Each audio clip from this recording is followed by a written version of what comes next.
Good morning, everybody. I got my coffee, I got my vape. Let's talk a little.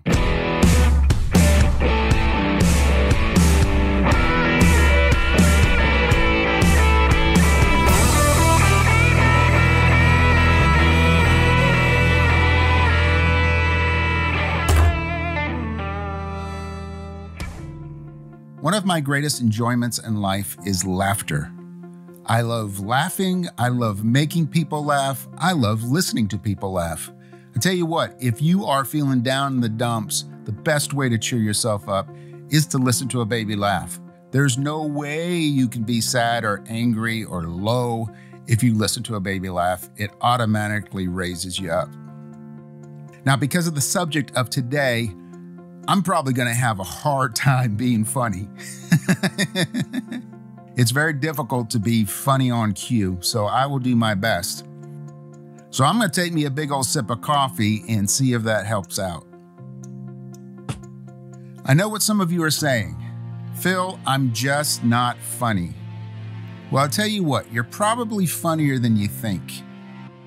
When people meet me and they find out I'm a professional musician, I get one of three responses. One of them is, I know somebody who's a musician, or my child is a musician. The second one is, well, I play music too. But the third one, which seems to be the most common, is I can't play any instrument, but I love to play the radio. So I tell them, if you have a love for music and you listen to music all the time, you would be surprised what your subconscious is absorbing. The only difference between you and I have learned through practice how to actually express that music through an instrument or through my voice. Same thing is with humor. As I've said before, a lot of times I will do research on these topics to help get my thoughts together, maybe come up with some new ideas. And usually I listen to TEDx talks. Well, for today's coffee, I found a speaker named Andrew Tarvin, and I will link the video down in the comments. I'm going to be using quite a bit from him mixed in with my own. Okay, let's go. First off, we have to talk about why spend so much time thinking about laughter. Why should I go out of my way to be funny? One of the biggest benefits of humor is that it relieves stress, and it can actually prevent stress because humor makes you happy and changes your outlook on things. If you're looking for only good things and happy things, then that's what you're going to find most of the time. There have actually been studies that show that people in hospitals after surgery actually heal faster when they laugh. Some of the other benefits, it helps you to be able to connect with people a lot better and a lot easier because it helps break down social walls and prejudices. It helps you find commonality with somebody else. It also helps your positive mental attitude, which does all kinds of things. If you stay positive, it helps you to circumvent or diffuse worry. It helps keep you from stopping or slowing down in your processes, which helps your momentum if you're trying to achieve anything. It also allows you to see possibilities and opportunities faster because you're not constantly thinking negatively and worry. And as we said before, the things that you're looking for, that's what you're going to find. So let's start off by figuring out exactly what humor is, and that way you'll have a better understanding how you can develop it and use it. Andrew expressed it the best way I've ever heard. He said that humor is a way of sharing how you see the world. Because of your unique perspective, how you see the world is also going to be unique. No one else is going to see things exactly like you do. But quite a few people are going to be similar enough to you that they will be able to understand and to connect with what you're saying. And those are the people that are going to get you. Humor is also a skill. Just like anything else, it can be learned, developed, and practiced. And right now, I'm going to practice sipping on coffee. How about you? So here's some steps that I came up with while listening to Andrew and thinking about my own experiences. I've been developing my sense of humor ever since I was very, very small. I would actually put skits on with my sisters to make my family laugh. I found the joy of making people laugh very, very early, and I hope I've gotten somewhat good at it. Here's some steps after listening to Andrew and thinking about my own experience that might help you to be able to develop your own sense of humor. To start off with, you're going to explore and expand on your point of view. If you've ever made anybody laugh in your whole entire life, even tripping down stairs, then you've already taken the first step. Because first of all, you'll figure out how it feels when you make somebody laugh, and it gives you an idea of what triggered it. Start off by sharing something that you found or noticed. There are a lot of comedians out there that have been very, very successful by doing one thing. That's seeing something that everybody sees, but seeing in a different way and pointing out what they found. You don't have to be funny right away. Just start off by observing everything around you. Get very detailed at what you're seeing, what you're observing, and figure out how you can express that to other people. It doesn't even have to be something very unique. Just get used to sharing what you notice. Next, I would say start copying other people. That's what I did. My best friend from high school, Ken, and I used to hang out, and we had a similar appreciation for humor. We loved all the same people. We loved Monty Python. We loved Benny Hill. We loved Steve Martin. There was quite a few movies and funny things that we would watch together or that we had both seen. So we spent a lot of time just reciting those funny things and scripting it and just repeating what we heard. And I think that had a lot to do with both of us becoming funny. I know Ken is a very funny guy. Anybody who has ever been around him can't stop laughing constantly. So copy jokes. Learn how to tell a joke. Copy comedians. Copy things that you see in movies or you hear on the radio that are funny. And don't just repeat them. Listen to how the joke is told. Listen to the timing. Memorize it so that you don't have to stop in the middle of the joke and correct yourself. There's nothing less funny than somebody who has to stop constantly when they're telling a joke or correct themselves. Get that flow of how that comedian said that joke. Practice observing other people. Think to yourself while you're people watching, what is funny about this situation? A big one is start smiling. Smiling is also a skill that can be learned and developed. Start smiling in the mirror. Start smiling at everyone you meet. And don't be creepy about it, but just smile constantly. If you smiled right now, your mood would pick up just because you're smiling, just because your brain can feel those two sides of your mouth raising up. And the thing that's gonna make me smile right now is if I have another sip. I love my coffee. So Andrew spoke about a technique that I thought was amazing.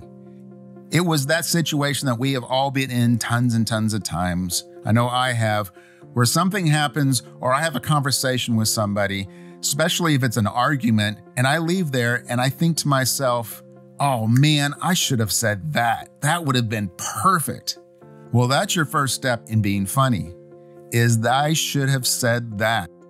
So just practice that. After a situation, think back, well, what would you have said that you thought would be perfect? If you were completely relaxed and you were this funny person, what would you have said? Keep practicing that. The only difference between telling a joke and that process is the time is shortened between it. When you practice that, you will actually get in the habit of thinking, I should have said that in a split second when you can say that. Does that make any sense at all? A big one is don't be afraid to bomb. It takes courage to be funny. It takes courage to tell a joke. You got to put yourself out there because, people might not laugh and it might not be funny. But if you keep taking the chance, you will get in the habit where you automatically see something that's funny and you automatically say something. Like anything else, you will get better with practice. Now, word of warning, there are some topics that you want to stay away from. It seems like it should make sense, but I'm going to tell you anyway. Definitely stay away from tragedy and hardships. Stay away from dirty jokes. Stay away from joking about religion, politics, and sports. Basically, tell a joke the way you would a conversation, especially if you don't know the people that you're around. You don't want to offend anybody. You definitely will bomb in that case, and you won't have a second chance. Also, stay away from directing jokes at people, at least at first. You will have people that you know well enough that you can talk trash back and forth and it's funny, but you definitely don't want to do that to somebody that you don't know that well that's not expecting it. because you're going to hurt their feelings and it's just not going to work. One that I have had a lot of problems with, especially when I was younger, is don't tell jokes at inappropriate times. Yeah, I'm that guy that was constantly going, did I say that out loud? Well, Phil, what if nobody laughs? That's going to happen. It doesn't matter how funny you are.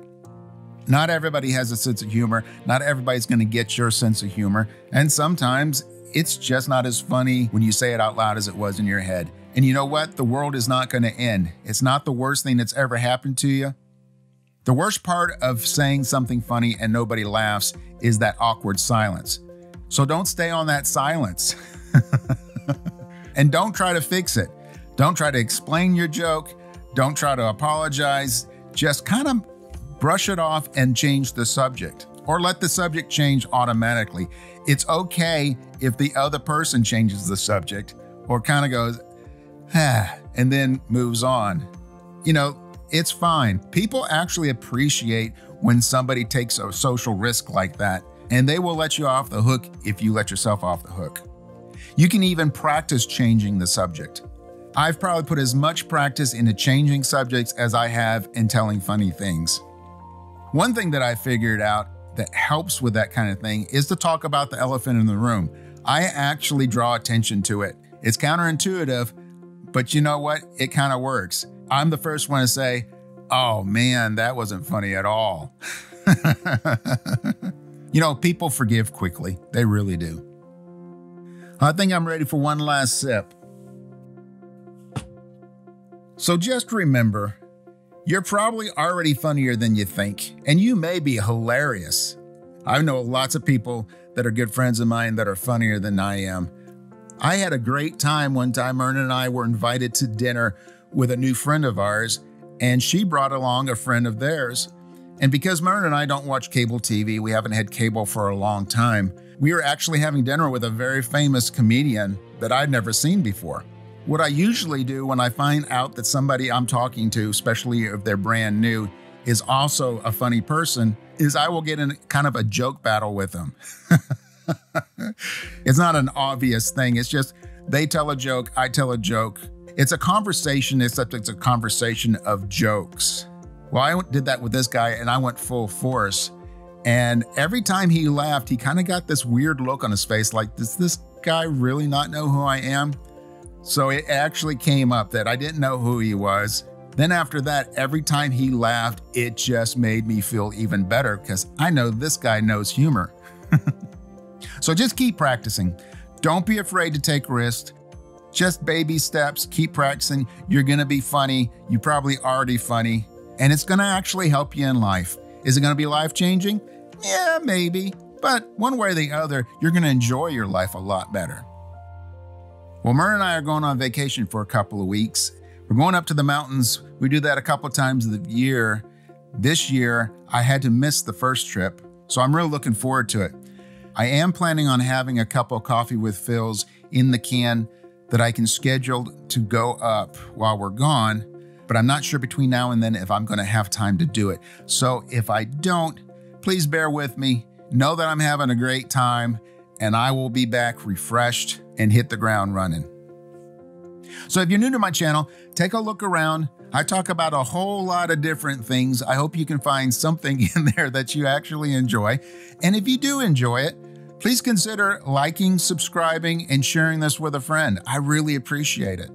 Also hit that ringy-dingy thing so you're notified next time I make a video. Let me know in the comments what you think about this subject. Let's start a conversation.